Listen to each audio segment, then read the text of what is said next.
नमस्कार. मुख्यमंत्री माझी लाडकी बहीण योजनेबद्दल एक अत्यंत महत्त्वाची आणि खऱ्या अर्थाने दिलासा देणारी बातमी समोर आली आहे. आजच्या या विशेष विश्लेषणात आपण याच नव्या अपडेट्सचा अगदी सोप्या भाषेत आढावा घेणार आहोत. तर वेळ न घालवता थेट सुरू करूया. बरं. अनेक पात्र कुटुंबे त्यांच्या प्रलंबित हप्त्यांची आतुरतेने वाट पाहत होती हे आपल्याला माहीतच आहे. आणि अखेर तो दिलासा मिळालाय. प्रशासनाने आता औद्योगिकपणे या रखडलेल्या निधीचं वितरण सुरू केलंय. हा एक असा मोठा आणि आवश्यक आर्थिक आधार आहे ज्याची सगळेच वाट पाहत होते. पण इथे एक मोठा प्रश्न निर्माण होतो की हा निधी सध्या नक्की कोणाच्या बँक खात्यात जमा होतोय. तर ज्यांच्या खात्यात सध्या मार्च महिन्याचा थकीत हप्ता जमा होतोय त्यांनी 3 मुख्य अटी पूर्ण केल्या आहेत. पहिली आणि सर्वात महत्त्वाची गोष्ट म्हणजे त्यांची केवायसी म्हणजेच केवायसी प्रक्रिया पूर्ण झालेली आहे. दुसरं म्हणजे त्यांच्या बँक खात्यात आधी ज्या काही त्रुटी होत्या त्या आता पूर्णपणे दूर करण्यात आल्यात. आणि तिसरं म्हणजे ज्या महिलांना या योजनेचे आधीचे हप्ते अगदी नियमितपणे मिळत होते, बरोबर त्याच लाभार्थ्यांच्या खात्यात हा थकीत निधी आता जमा व्हायला लागलाय. हे थोडा सोप्या भाषेत सांगायचं झालं तर आत्ताच्या घडीला 2 वेगळे गट पडल्यासारखे दिसतायत.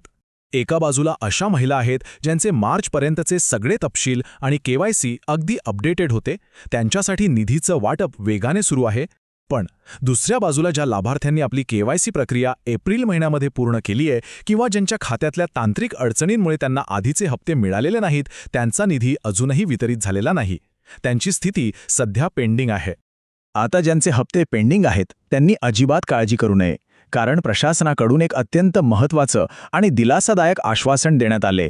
ते म्हणतात की लवकरच याच्या संदर्भातील अपडेट देखील समोर येईल आणि आपण ते सविस्तरपणे जाणून घेण्याचा प्रयत्न करणार आहोत.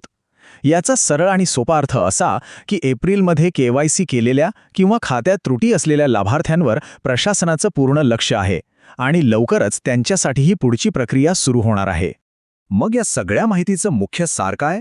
तर आत्ताची सर्वात मोठी आणि खात्रीशीर घडामोड हीच आहे की सर्व अटी पूर्ण केलेल्या पहिल्या गटातील महिलांना मार्च महिन्याच्या थकीत हप्त्याचं वितरण आता प्रत्यक्षात सुरू झालंय. ही एक चालू प्रक्रिया आहे आणि प्रलंबित असलेला निधी आता खऱ्या अर्थानं पात्र लाभार्थ्यांपर्यंत पोहोचतोय.